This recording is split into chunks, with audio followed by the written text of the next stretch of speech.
Ice as क्या है और आइस एज कैसे होता है? आइस एज पृथ्वी की उन ठंडी सतह पर होता है जहां पर सूर्य की रोशनी लंबवत नहीं पहुंच पाती है, जैसे अंटार्कटिका।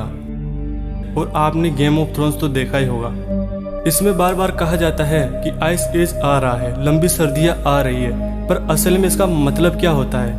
आप तो जानते होंगे कि आइस एज का हिंदी में मतलब होता है हिम, और एज का मतलब होता है युग। हिम युग का अर्थ होता है लंबा बर्फीला समय। मतलब हिम युग पृथ्वी के ऐसे युगों को कहते हैं जिसमें पृथ्वी की सतह और वायुमंडल का तापमान लंबे अरसों के लिए कम हो जाता है, जिससे महाद्वीपों के बड़े भूभाग पर हिमानिया ग्लेशियर फैल जाते हैं। मतलब एक के ऊपर एक बर्फ की परतें ठोस अवस्था में जम जाती है, उसे हम ग्लेशियर कहते हैं। अब सवाल यह है कि एक हिमयुग कितना समय लंबा हो सकता है? तो मैं आपको बता दूं कि एक हिमयुग कितना भी लंबा हो सकता है। मतलब हम इसके बारे में कह नहीं सकते, फिर भी अनुमान के मुताबिक 2000 साल या 27,000 साल का कम से कम हिमयुग होता है। ऐसे हिमयुग पृथ्वी पर बार बार आए हैं और वैज्ञानिकों का मानना है कि यह भविष्य में भी आते रहेंगे। आखिरी हिमयुग अपनी चरम सीमा पर अब से लगभग 2000 साल पहले था।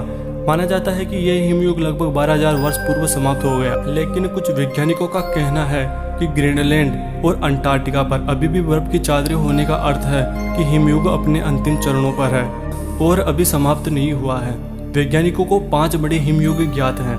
पहला है नंबर 1, हीरोमाई हिमयुग। यह सबसे प्राचीन हिमयुग था और लगभग 2.4 से 2.1 अरब साल पहले अपने चरम सीमा पर था। इसमें बहुत ही भयंकर सर्दी हुई थी और यह हिमयुग लंबे अरसे तक रहा। Number 2, cryogenic हिमयुग।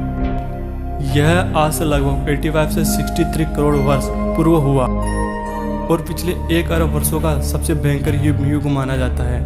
इसमें पूरी पृथ्वी बर्फ से ढक गई थी और माना जाता है कि उस समय अंतरिक्ष से देखने पर यह एक पूरा सफेद बर्फ का गोला नजर आती है। नंबर 3, एंडियाई सराहवी हिमयुग। यह एक छोटा हिमयुग था जो आज से लगभग 46 से 43 करोड़ साल पहले घटा था। नंबर 4, करू हिमयुग। यह 36 से 26 करोड़ वर्ष पूर्व घटा। उस समय पृथ्वी पर वनस्पति और पौधे बहुत घने और विस्तृत हो गए। पृथ्वी के वायुमंडल में कार्बन डाइऑक्साइड कम और ऑक्सीजन की मात्रा ज्यादा हो गई थी, जिससे धरती का तापमान काफी गिर गया और हिमयुग का आरंभ हो गया। नंबर 5, क्वार्टनरी हिमयुग। यह वह हिमयुग है जो अभी चल रहा है। लगभग 25 लाख वर्ष पूर्व आरंभ हुआ था। इस हिमयुग में तापमान और हिम का प्रकोप ऊपर नीचे होता रहता है, जिससे समुद्रों का पानी ऊपर नीचे उठता रहता है। अब सवाल यह है कि हिमयुग का टेम्परेचर कितना होता है और कितना ज़्यादा और प्लस और माइनस हो सकता है। 0 डिग्री सेल्सियस तापमान पर पानी बर्फ बन जाता है और 100 डिग्री सेल्सियस तापमान पर पानी हवा में उड़ने लगता है, यानी भाप बन जाता है। और एक हिमयुग का तापमान लगभग 0 डिग्री सेल्सियस से -170 डिग्री सेल्सियस तक होता है। और इतनी कम टेम्परेचर में अगर आप वहाँ पर चले जाते हो तो कुछ ही सेकंड में बर्फ में जम जाओगे और आपका बॉडी फ्रीज हो जाएगा, सर्वाइव कर सकते हैं। और आज भी हिमयुग का अंत चल रहा है। कुछ वैज्ञानिकों का कहना है कि ग्रीनलैंड और अंटार्कटिका पर अभी भी बर्फ की चादरें होने का अर्थ है कि हिमयुग अपने अंतिम चरणों पर है और अभी समाप्त नहीं हुआ है।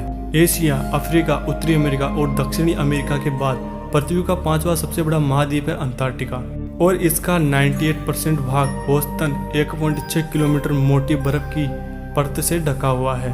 अंटार्कटिका पृथ्वी का सबसे ठंडा स्थान है। पृथ्वी पर सबसे ठंडा प्राकृतिक तापमान कभी जुलाई में -8.9.2 डिग्री सेल्सियस दर्ज था।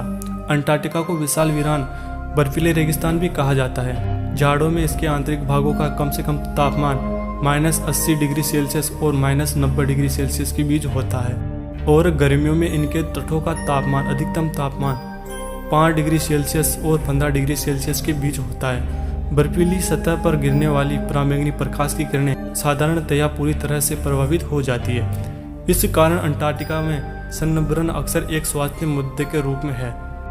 आपको वीडियो कैसा लगा नीचे कमेंट कर देना और चैनल पर पहली बार आए हो तो सब्सक्राइब कर देना। Thanks for watching this video.